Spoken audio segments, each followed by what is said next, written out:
All right.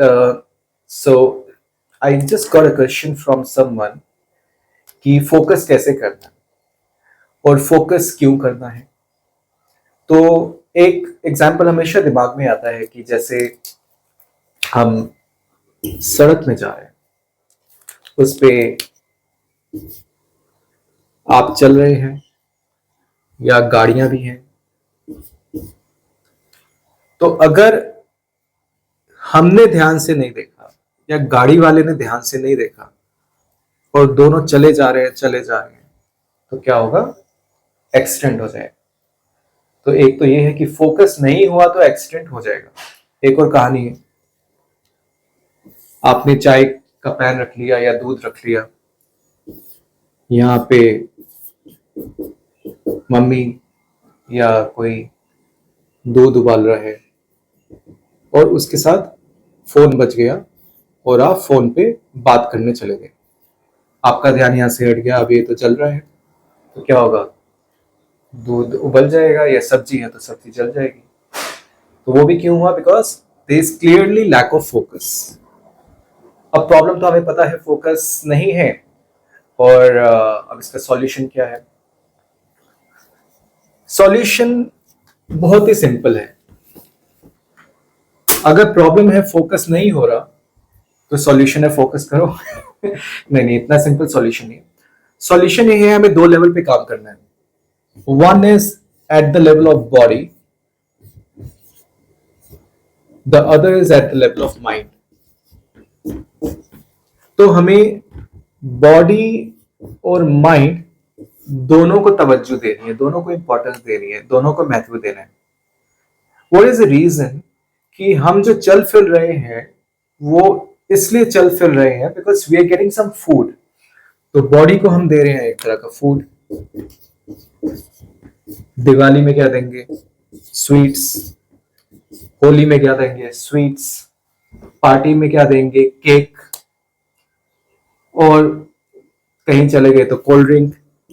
तो अगर आप पूरा दिन आधा पेट अपना शुगर से भर लोगे तो फोकस नहीं होने वाला। ये दिमाग रखिएगा कि what ever you feeding in your body, अगर उसमें शुगर ही है, और शुगर एक कॉस्मेटिक्स भी है, उसकी बात मैं नहीं कर रहा, लेकिन अगर आप शुगर ही मतलब चीनी ही खा रहे हो तो ग्लूकोज स्पाइक होगा, और ग्लूकोज स्पाइक ऐसे होगा, और जितनी जल्दी होगा उतनी ही जल्दी गिरा भी देता है। तो एक तो बॉडी के लेवल पे आपको ध्यान देना है कि शुगर कम से कम खानी है। इस पे बहुत वीडियोस पे मिल जाएंगे। दूसरा, माइंड के लेवल पे आपने, अगर हम माइंड से पहले इसको क्लोज भी करना है तो बहुत लंबा लेक्चर देने की जरूरत नहीं है। अगर आप शुगर कम कर लो तो ऑब्वियसली आप बाकी फूड ठीक ठाक खाओगे, मैं एज्यूम कर रहा हूं। लेकिन साथ में अगर थोड़ा फैट तला हुआ भी कम खाओ तो ज्यादा अच्छा है। तो यहाँ पे शुगर और फैट्स पे ध्यान देना है। माइंड पे क्या करना है? क्योंकि हमारा जो 90% जो एक्टिविटी है वो कंट्रोल होती है माइंड से। बॉडी से भी होती है, लेकिन अब शुगर खाने को कौन बोल रहा है? इंस्ट्रक्शन कौन दे रहा है? बगल वाला तो फोर्स नहीं कर सकता। जैसे मुझे कोई शुगर खाने के लिए फोर्स नहीं कर सकता है। क्यों? Because I have worked a lot on my mind. तो सुबह सुबह मैं चाय भी पीने गया, बाई चांस वो कप मेरे पास अभी पड़ा हुआ है।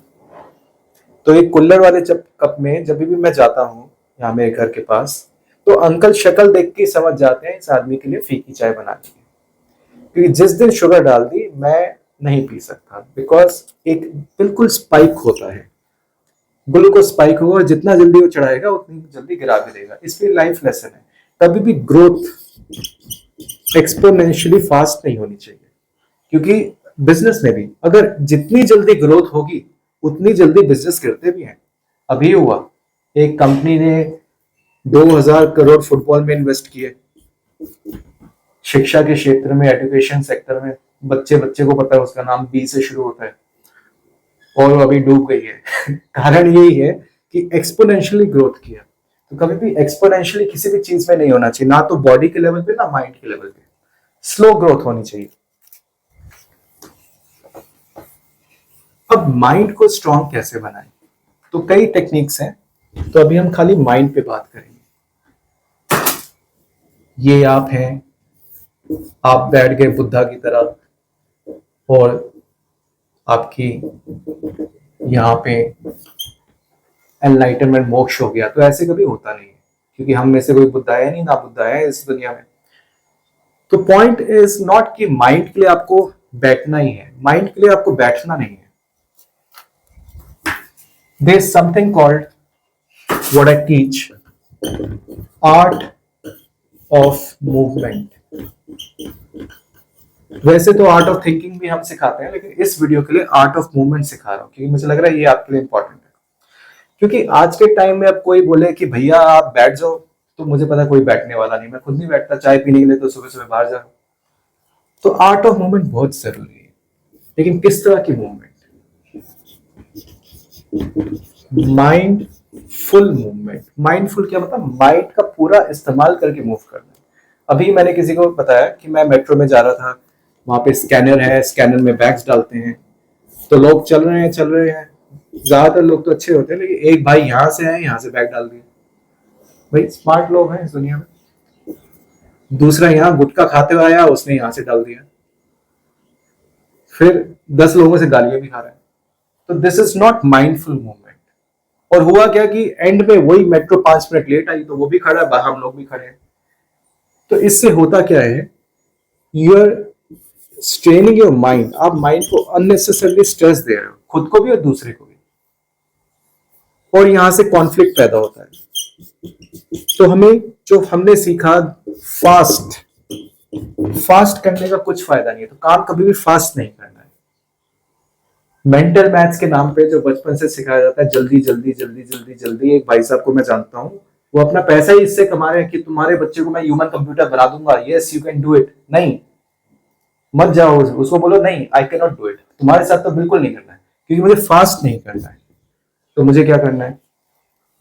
मुझे बिल्कुल स्लो करना है, बिल्कुल स्लो करना है, क्योंकि जो चीज स्लो होगी वो ही डाइजेस्ट होगी। एक और कहानी, मेरे स्कूल में एक बच्चा था, आजकल आपको पता है तारे जमीन पर देखिए तो डिसलेक्सिया, डिसग्राफिया, डिसकैल्कुलिया, कई चीजें होती हैं, लिख भी देते हैं डिसलेक्सिया, अगर पेरेंट्स देख रहे हैं। डिसग्राफिया, डिसकैल्कुलिया। डिसलेक्सिया में आपको पता है, तारे जमीन पर देखिए तो बताने की जरूरत नहीं है। डिसग्राफिया में क्या होता है? आपको ग्राफिकल चीजों में समझ प्रॉब्लम आती है। मैंने तो उस बच्चे को देखा, उसको पढ़ने में काफी इनिशियली तकलीफ होती थी। डिसकैल्कुलिया में कैलकुलेशन करने में तकलीफ होती है। लेकिन इन तीनों कैटेगरीज में मैंने देखा और भी बहुत है, एडीएचडी, ऑटिज्म, इन सब को हम क्या बोलते हैं? स्पेशल।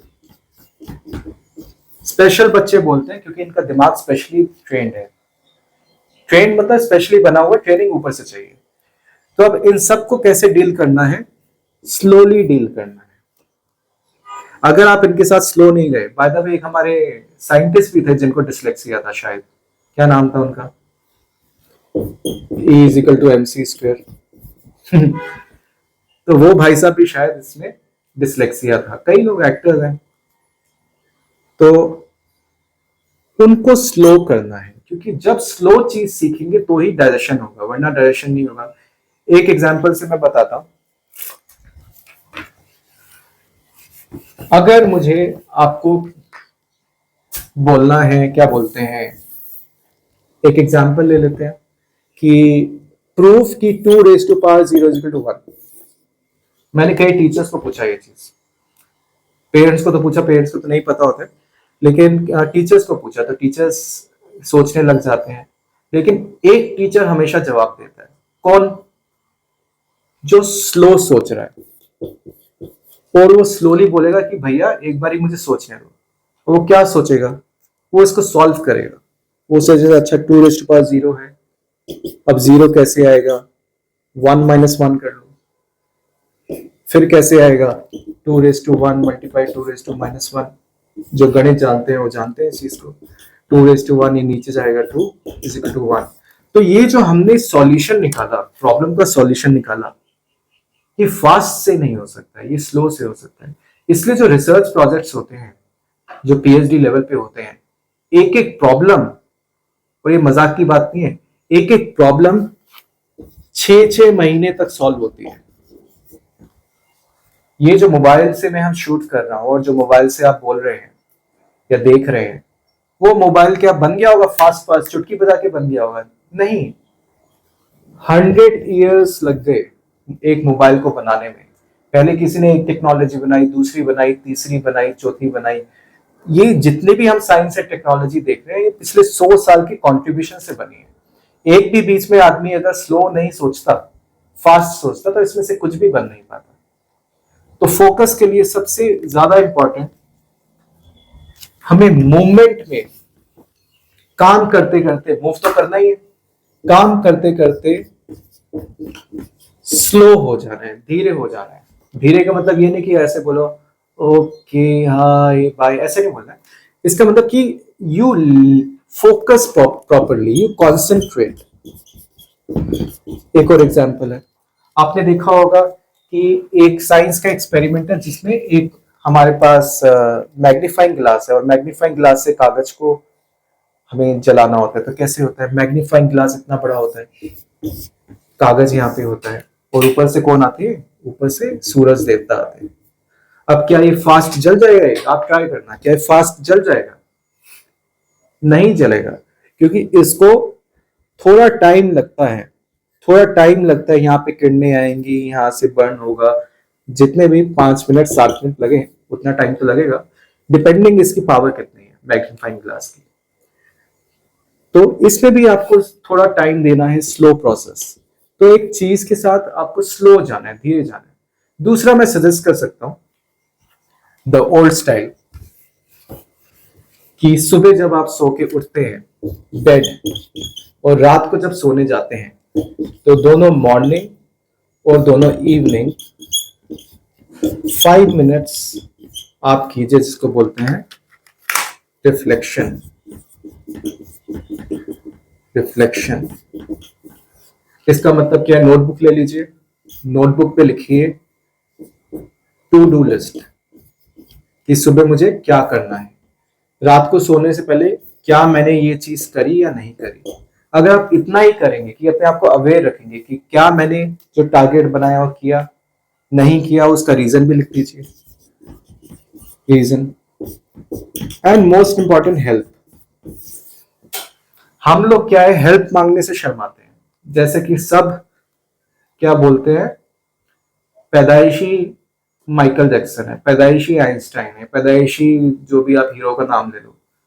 तो हम नहीं है पैदाइशी, हम बिजनेसमैन भी नहीं है। तो हमको चाहिए हेल्प। तो जहां जहां आपको यूज करना है, इस कीवर्ड का भी पूरा यूज कीजिए।